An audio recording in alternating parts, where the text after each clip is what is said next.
and welcome to City Break Ideas, episode 11. Those of you following the City Breaks London series along will be a little bit surprised perhaps to find that we're so soon again taking a break for a City Break Ideas episode, but actually that's a conscious decision. City Break Ideas is quite popular, it's going rather well, I like working with lots of other people, which the format allows me to do, and so I'm thinking perhaps we'll have a few more of them. Roughly once a month is the plan. I was particularly buoyed up by the lovely comments I got from all three of the travel bloggers with whom I worked last time. They all took the trouble to write back and say, "Thanks very much, really enjoyed it." That's a bit of a summary, so let me bask in some of the comments they actually made. My favourite, I think, was from David Perry. You may remember we went to York and to Zagreb in his company, and he wrote and said, "Thank you so much, your reading voice is enchanting. You could make a Chinese takeaway menu sound like Shakespeare." Well, there you go. Anna from Travel Cultura, if you remember we went to Moscow with her, kindly wrote in and said that listening to the podcast was a pure delight. And last but not least, the husband and wife team from Retire Style Travel, do you remember going to Winnipeg via their website?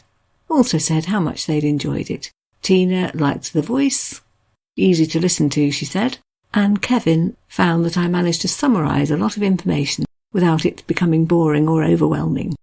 Well, way to go. That certainly is the aim. Thank you to one and all. Got 3 more websites coming a bit later, providing between them a bit of a world tour regarding the cities that we're going to. But before I get into that, I did want to just pause and say hello especially to anybody who's listening to us for the first time.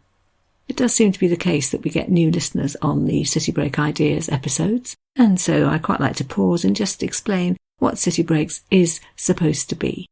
So basically, it's all the history and culture that you would research for yourself before a city break, if only you had the time.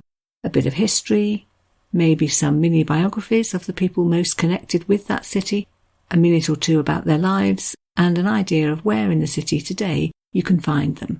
Think, I don't know, going in search of Michelangelo in Florence, for example. Where can you learn about him? Where can you see his work?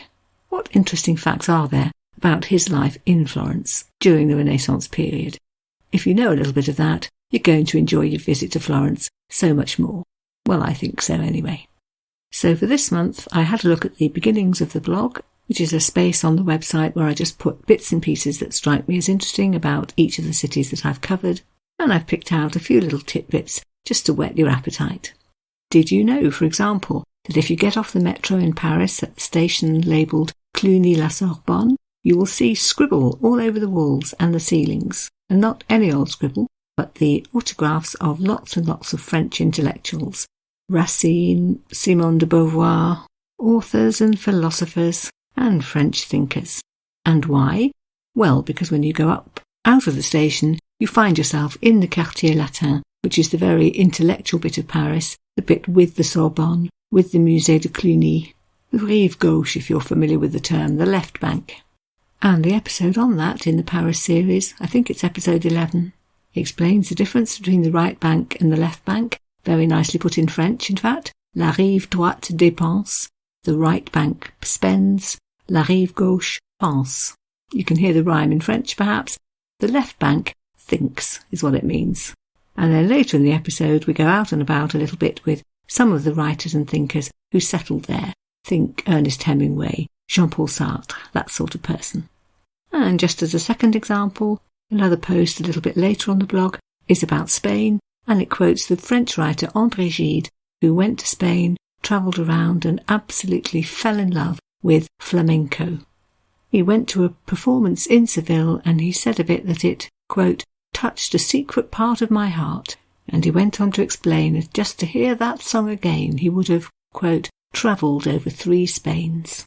And yes, there's an episode on flamenco in the Seville series, the history, some descriptions of it, particularly some descriptions by famous authors who put it better than I can, and ideas about where in Seville to go if you want to see it for yourself. So if either of those things, or that sort of thing, captures your interest, may I respectfully suggest that you'll find quite a lot that you'll probably enjoy in our back catalogue.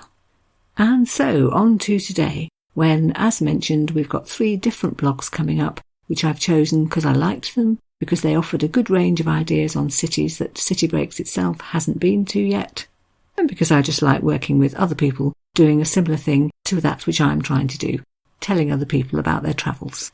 And first off today then, a website, a travel blog which is very intercontinental in flavour, in that it goes to America and Australia and Europe. It's www.hannahhendersontravel.com. Don't forget, I'll put all the links at the end on the show notes, because as well as listening to this, I really do hope that you'll go and have a look and give the people I've chosen as being worthy of a look a little bit more of your attention. So this website then, the About Me section, opens like this. My name's Hannah Henderson, and I'm a travel writer, foodie and photographer based in France. I write travel-related content, promote brands and destinations, usually with a foodie bias, and I hope that this inspires others to travel. She tells us a little bit about herself. She's been an entertainment photographer and PR for rock bands in New Zealand. That sounds quite exciting. She's worked at the Museum of New Zealand as an art librarian. She's done loads of studying, all sorts of qualifications, in photography, in art history, in tourism and TEFL. That's teaching English as a foreign language if you don't know it. And may I say as an aside, what a great qualification. Get that. It'll only take you a few weeks full-time or a year at evening classes, and that is your passport to anywhere in the world where they'd like to learn English. It's the qualification to have. And I do know people who've actually spent a whole career travelling from one country to another just on the strength of being able to teach English properly when they get there. And also I did enjoy the last sentence on the qualifications bit of Hannah's website, where she says, "One day I would love to get my PhD in an obscure art-related subject." So the website's a real mix. It's got some city breaks. It's got some entries headed 24-hour guides too.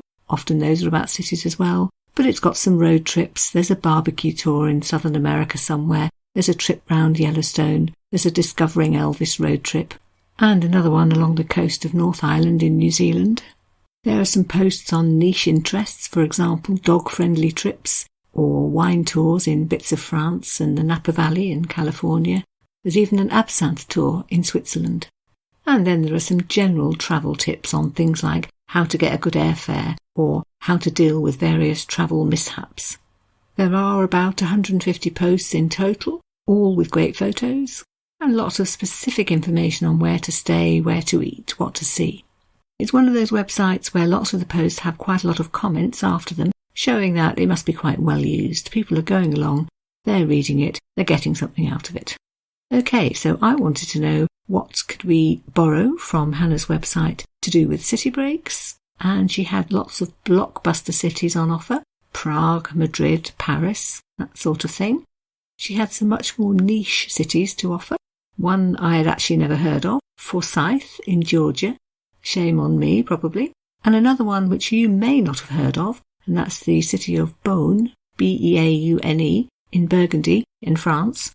I happen to have been there not that long ago, so I knew all about it, but I have a fancy that before we actually went there, I hadn't heard of it either.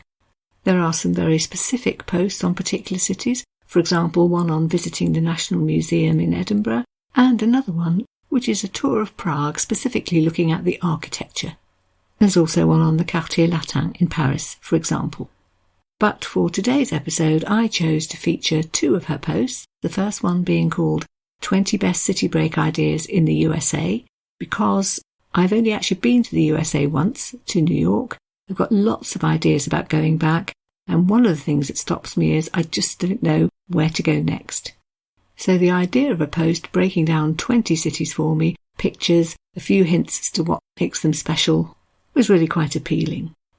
They're not ranked in any sort of order of preference. She's simply chosen 20 cities that she thinks are worth visiting, written quite a lot of the posts herself, and actually taken a few from other travel blogging friends, and put them, in order to avoid arguments, in alphabetical order. The cities, that is, not the travel blogging friends. So allow me, with Hannah's permission of course, to share with you just a few ideas from that post. I picked out Boston first because that is definitely somewhere I do want to visit. Often for me it's a history that's appealing in a particular city, and I know that Boston has lots of that. But Hannah's initial approach was a bit different. Let me quote you what she says. "Boston is a recent love of mine. We visited mainly due to my love of the Boston Red Sox baseball team, but ended up falling quite in love with the city for many other reasons. She goes on to explain that it's the place to learn about the American Revolution, which is the reason I'm attracted to it, but that other reasons to go would be to enjoy the South End area of the city and to go to Chinatown, where you can eat amazing food. And a good day out from Boston is a trip to Salem. That's another place I've always wanted to go. We studied The Crucible, an Arthur Miller play set in Salem in the 17th century.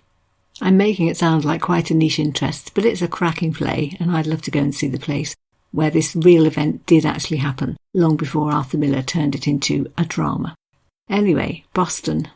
The other thing I liked about the entries here was that for each one there's a whole set of links taking you off to lots of other things other than the ones Hannah mentions specifically, with details of exactly how you could book them.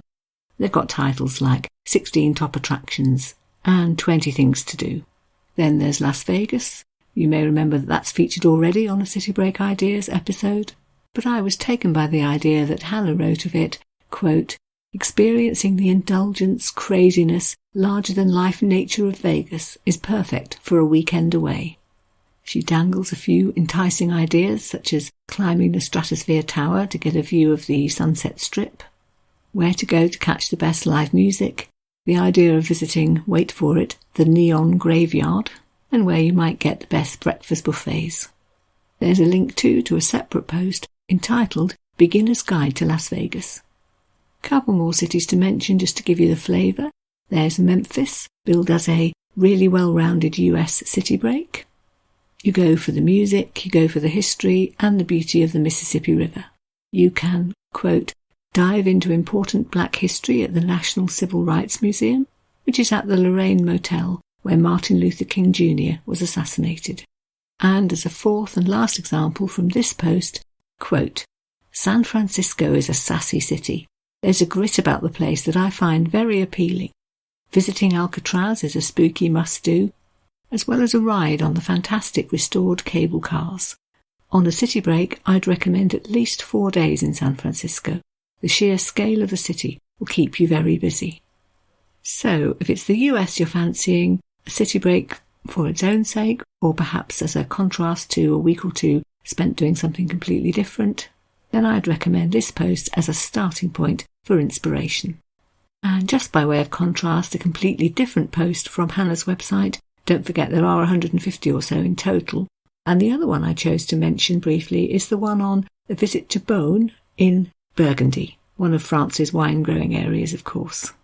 And her introduction to it explains, with famous Burgundy vineyards on the surrounding slopes, the town itself is full of wine shops, tasting rooms, and even a wine museum. She highlights the various things to visit in the town, starting with the Hospice de Beaune, an absolutely gorgeous late medieval building which opened as a charitable almshouse in 1452. It really is quite a sight. Medieval courtyard. The main building has a long sloping roof decorated in all multicoloured glazed tiles dating from the 15th century. So beautiful, in fact, that I've had that picture, which I took when I was there 2 or 3 years ago, as a screensaver, on and off ever since. The story behind the building's interesting too.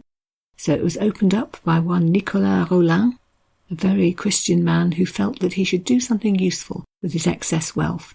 So he opened up this long hall to operate as a hospital, and you can still today see the painted beams and the rows of carved wooden hospital beds which were used way back in the 15th century. So it's fascinating, and it's very heartwarming to hear a story of somebody who just did so much to help other people. Obviously then, when in Beaune, you must make the most of the wine. If you want to know more about it, there's the wine museum, lots of bars and bistros in the town, trips out to vineyards, and lots of shops selling wine. As Hannah says, quote, the people of Beaune are very proud of their wines, and they're always happy to talk you through the options, which will suit your tastes. If pottering round a French town is your thing, then Beaune is definitely somewhere to recommend. As Hannah says, the old town has lovely winding pedestrian streets. There are cassis shops, souvenirs, a town square with a Saturday market. a vast array of cafes, restaurants and wine bars for all budgets and tastes, and I even spotted a vegetarian and vegan cafe, which is relatively rare in France. Yes, I second that. Having taken lots of student groups to France, it's always a problem if you have a vegetarian and, even worse, a vegan in the group. So it's great to hear that slowly, they are getting better at providing for them. So then a last thank you to Hannah Henderson for allowing me to share some of her ideas with you. Do go and have a look at the website. There's lots and lots to browse. And meanwhile, let's move on to our second website, written by a completely different travel blogger. Hold on to your hats here. This is going to be an exhausting ride, I fear. So the website's called bristolianabroad.com, and it opens like this. Hey there, I'm Jamie, a traveller from Bristol. I've created this community for those of us who love everything travel, adventure and ticking off bucket list activities. Then there's a paragraph about doing a degree in business management and marketing and thinking, well, not sure what comes next, but before whatever it is, I want to go travelling. And I think it would be fair to say it's given Jamie everything he was hoping for, meeting new people, trying new activities, experiencing new foods, and he writes, quote, "After 3 years of casually blogging about my adventures in Asia, Australia and New Zealand, I decided to create this blog to help others live their dreams as I have." Isn't that a lovely positive thing? And if, like me, you're wondering about the nitty-gritty, the detail, the how do you survive, I can give you a little insight into that too. So Jamie's done a write-up on the year 2020, which, as we know, was not the greatest of years for anyone ever, really. But he has certainly managed to make the most of it. 2020 for him started in, I hope I'm going to pronounce this correctly, Kaikoura on New Zealand's South Island, working for the Dolphin Encounter Company. As he says, I didn't work directly with the dolphins, but I did get free tours to go out and swim with dusky dolphins whenever I wanted. When am I ever going to get that opportunity in the UK? Then there was a small matter of a bit of a lockdown, followed by Jamie arriving at the ski season and doing that. And as he said, he was very conscious that over in Europe, most people weren't doing any skiing at all in 2020. But there he was, on the slopes. Doesn't say what work he was actually doing, but somehow or other paying his way and presumably doing lots of skiing in between. Okay, so there's an inspiration for anybody thinking, how can I set off round the world and travel? I decided to home in on the Australian part of Jamie's website and tell you a little bit about 3 of his posts on Australian cities. So first of all, Sydney, which he liked for, quote, its laid-back lifestyle, stunning beaches and beautiful tropical summers, its big city feel, yet the fact that it's only 30 minutes drive from the centre to golden sands and crystal clear waters. He then goes on to explain some of the very high-action stuff he got up to in Sydney, climbing the harbour bridge, kayaking round the harbour, taking surf lessons, that sort of thing. But also there was no shortage of ideas for the slightly less energetic, ranging from seeing a show at the Sydney Opera House, some of the lovely parks to stroll through in Sydney itself, coastal and cliff-top walks, and this one, which I like the sound of, for some out-of-town hiking. Quote, with its dramatic scenery, including stunning rock formations, dense eucalyptus forests and pristine waterfalls, hiking the trails of the Blue Mountains is not to be missed. There's some ideas too on eating out. I like this bit. Dining out in Sydney is a surefire way to blow through your money faster than anticipated. And he goes on to say that if money isn't a huge problem, or you're looking for a special meal, perhaps with a lovely view, he's got some recommendations. If you're a vegan, he can tell you about his personal favourite vegan restaurant, where to get the best fish and chips, where to get a taste of authentic Japanese food, and where to go if what you really want is, quote, an awesome cocktail-fueled night. Secondly, I wanted to focus on the post on Brisbane, the highlights of which are listed as its laid-back atmosphere, slow pace and tropical climate. It's a city that's great to visit in its own right. It's also good because it's very close to a lot of Queensland's major tourist destinations, so a good base. And ideas of things to do include galleries and exhibitions. There's a theatre, there's something called the Nepalese Gardens where you can have some stunning walks and plenty of cultural stuff. During my short 2-month stint in Brisbane, says Jamie, I caught a show at the Queensland Performing Arts Centre, visited a pop-up Marvel convention and sampled incredible cuisine at an Asian food street market. And thirdly, how about Cairns, billed by Jamie as the adventure capital of Australia, somewhere, he says, where you can fulfil all your thrill-seeking needs. So here's an exhausting, if not exhaustive, list. How about skydiving with a view of the Great Barrier Reef? What about some bungee jumping? You could go on a canyon swing into the world's oldest rainforest. Or you could go whitewater rafting down the Tully River. And if you feel exhausted at just thinking about that, you might like to know that in Cairns, most of the hotels have their own pools. That's for a slightly scary reason. As Jamie puts it, quote, "As the oceans in Cairns are so dangerous to swim in, being that everything in them wants to kill you, most hostels and hotels come with pools." Well, that's kind of a plus, isn't it? Although he also tells us that if you want to relax in the water, you could go to Cairns Lagoon, where presumably there aren't any sharks, and you can cool off and shelter from the sun, all at the same time. You're also very nicely placed for visits to the Great Barrier Reef, where you can go snorkeling or scuba diving, into, quote, "one of the most incredible underwater worlds on Earth. It's home to over 1,500 different species of fish and 2,900 reefs, and an incredible array of colours."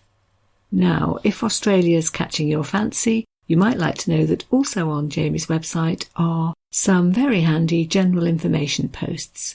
For example, there's one titled "Everything You Need to Know Before Visiting Australia." So if you're thinking, I don't know enough about the climate to choose when or where to go, I don't know one area from another, do I need a visa, what do I do about a SIM card, all that sort of information is there. And dead handy for anyone interested in the idea of having a working holiday in Australia is a really informative post on how to get a working holiday visa. If you manage it, you can spend a whole year in Australia working, living and travelling, whereas if you go just on a normal tourist visa, you only get access for 3 months. During your year, you can leave and re-enter as often as you like, so it's good to use as a base if you want to go elsewhere.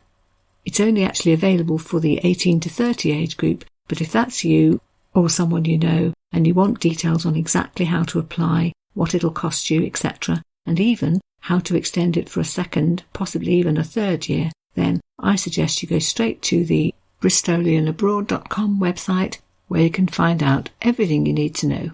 And actually, even if you're not going anytime soon, I think a browse amongst the places in Australia and New Zealand particularly, where Jamie's been working and travelling and taking every opportunity that comes his way, would be something most inspirational. So just to remind you then, if you want to take a look, it's Jamie Boucher's website, www.bristolianabroad.com. And that brings me on to the third website that I've been checking out this month, and that's the justus2travel.co.uk, which opens like this. Hello, it's just us two, Jason and Vicky. We love to travel. We love long and short haul holidays, city breaks. Some of our favourite places to visit in Europe are Italy, Spain and the Netherlands.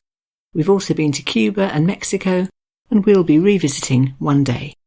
They mention that they're quite new to travel blogging, that they have to fit their travel around juggling full-time jobs. Then they go and write things like, "We're always planning our next adventure. Who knows where we'll end up next?" And one thing I particularly liked about the website is there's a little countdown thing on the homepage that tells you when the next trip is coming up. I'm recording this when travel's still pretty restricted because of the pandemic, and so I found it very hopeful to note that at the moment when I checked, their next planned trip, which is to Portimao in Portugal, was, wait for it, 56 days, 6 hours, 14 minutes and 40 seconds away. I love the optimism, and I'm pretty sure that even if that doesn't quite come off, they won't be postponing for long. 2 of the phrases they use to describe themselves are city explorers and culture vultures. And those are 2 very city break things. And it was indeed on the cities on their website that I wanted to focus. There's Bruges, there's Naples, Rome and Sorrento, there's Amsterdam, there's Barcelona. But I picked 2 cities which they did actually in one trip, Prague and Dresden, mainly because I'm super interested in both. I did actually have a trip to Prague booked before the pandemic started. Hopefully that will happen eventually, and there'll be a City Breaks Prague series. I was teaching German until only a year or 2 ago, taken lots of students to Berlin many times, but Dresden and Leipzig were two of those cities just a bit further into the former East Germany that I had on my definitely got to go there sometime list. So I certainly wouldn't rule out the idea of City Breaks Dresden either. I believe Jason and Vicky's original idea was a trip to Prague, but when they saw that there was a bus trip to Dresden from Prague, only 2 hours away, great value tickets, they decided to go for that too. Okay, so Prague, capital of the Czech Republic, of course, somewhere chock full of history, including its role as one of the main cities in Bohemia, a period which has left it with beautiful Gothic architecture, the cathedral for a start, or then later on its role as a seat of royalty from which time dates the Baroque and the Rococo architecture you can see, its 20th century history as a city behind the Iron Curtain. These are all things you can discover if you go. And one of the things for which it's most renowned is indeed its architecture and its reputation as a city of 100 spires, although in fact, as Jason points out in his write-up, that number is an underestimate. Actually, there are significantly more, maybe even nearly 500. So really one of those cities that's very photogenic. And indeed, this post on the website is mainly a photo diary. Classic shots of St. Vitus Cathedral, inside and out, of Prague Castle, of the Charles Bridge, of the astronomical clock in the city centre, that dates from 1410 and it's still working, of the statue of the 15th century martyr, Jan Hus. Think of him as a sort of bohemian Martin Luther. He was a priest, but so critical of other priests, the ones who violated their vows of poverty or chastity, that in the end he was burnt at the stake for his views. People who witnessed this at the time wrote of the way that he died singing hymns. So unshakable was his faith. Fast forwarding a few centuries, there's also the John Lennon Wall, which was begun in the 1980s, just as the Iron Curtain was coming down and Czechoslovakia was being freed up. And that's a good place to see street art today, and in fact, as is proved by the website, to take some great photos. This is another website which gives you lots of links so you can go finding out more stuff. I had a little meander and I ended up thinking I definitely would like to visit the Jewish Quarter. I particularly want to go to the Kafka Museum. I know that the Jewish and German-speaking author Franz Kafka lived most of his life in Prague, and I'd love to find out more about that. Another link took me off to discover some of the culinary highlights of Prague, which unexpectedly turned out to include hot dogs, described as delicious sausages stuffed in French baguette, and as the best cheap lunch offer in town. I learnt that there are stalls throughout the city selling them, and that they are the way to go if you want something nourishing and tasty that isn't going to break the bank and will allow you to resume your looking round without too much of a delay. Moving on then to Dresden, 2 hours away by bus, Flixbus in this case. I do actually know the Flixbus company, and I would highly recommend them. The last time I took a group of students to Paris, I had a late-night panic about the idea of getting 40 of them with all their luggage from the airport through the Gare du Nord to where we were staying, and then I had the brainwave of perhaps booking a bus to do all that for us. I found the Flixbus details online, and I just booked it, at which point, of course, I began to panic that I'd sent a deposit into the ether and no bus would be there. But, indeed, we arrived at Paris Charles de Gaulle. There in the coach park, awaiting us, was indeed a coach and a very helpful driver who wove through the city and the late-night traffic on our behalf and got us to our destination with absolutely no hassle at all for me. Job done. Anyway, Jason and Vicky took a Flixbus from Prague to Dresden, which is the capital city of the German state of Sachsen, or Saxony in English, also a very long and rich history, particularly a royal history. In fact, it's known as a jewel box of a city because of its beautiful Baroque and Rococo buildings. And I think you can appreciate them even more for knowing that most of the ones you're looking at have in fact had to be rebuilt since the Second World War. Because between the 13th and 15th of February 1945, the lovely city of Dresden was almost completely destroyed by Allied bombers. The website reminds us that almost 25,000 people lost their lives. Post-war Dresden then was a sea of rubble.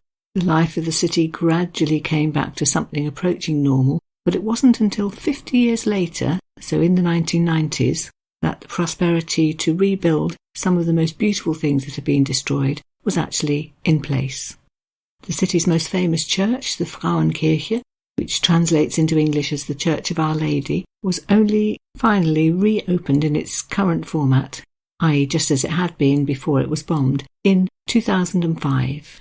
When I think of the history of Dresden, I always think first of the communist era in the second half of the last century, but of course there's so much more to it than that. And on the Just Us Two Travel website, I found an idea for something you can visit in Dresden which makes exactly that point, namely something called the Fürstenzug. The German word would translate literally as procession of princes, and the Fürstenzug is a huge porcelain mosaic which stretches the full length of a street and shows many Saxon rulers all through the ages. There's also, in the city centre, with a lovely photo on the website, a statue called the Golden Ereita, the Golden Rider in English, a statue of King Augustus II, dressed in his best clothes as a Roman figure, riding a horse, portraying himself as rich and powerful. And, of course, wherever you have kings, there must be palaces, and sure enough, there is one massive palatial complex in Dresden known as the Zwinger. Beautiful architecture, lovely gardens, and two places you might want to visit as part of the grounds, the Old Masters Picture Gallery and the Dresden Porcelain Collection. People who don't know much about Dresden, if they only know one thing, it may well be the notion of Dresden China. For Dresden was one of those centres in medieval Europe where they first managed to figure out how the Chinese were making porcelain and to copy it. And some of the world's poshest china has been made in Dresden ever since. There's information too on the website about food, recommendations for places where Jason and Vicky enjoyed eating, mentioned by name so you can find them, and with some nice descriptions of what they ate when they were there. This, for example. The Freiberger Schankhaus was, quote, a great little place that serves a good selection of German beers and a menu full of traditional Saxon food, just what we wanted. We both ordered 2 large glasses of Pilsner. I ordered the fried sausage and white cabbage and mashed potatoes, and Vicky the roast pork in beer sauce with pickled cabbage and dumplings. Good, stodgy, hearty food. Yes, I can identify with that. That sounds like lots of meals that I've eaten in Germany myself. And actually it's nice to know that they also felt able to say that at this particular restaurant, not only was the food delicious, it was also great value for money. Again, from the Dresden Post, lots of links, from which I discovered, for example, that Dresden has an opera house that you can buy tickets for. I don't know if you know that all 16 of the German regions have a state-sponsored opera house.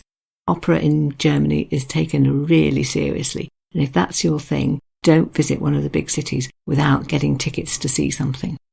I found out too that there's a castle, there's a walking tour with 22 sites on it, there's something called the Assisi Panometer.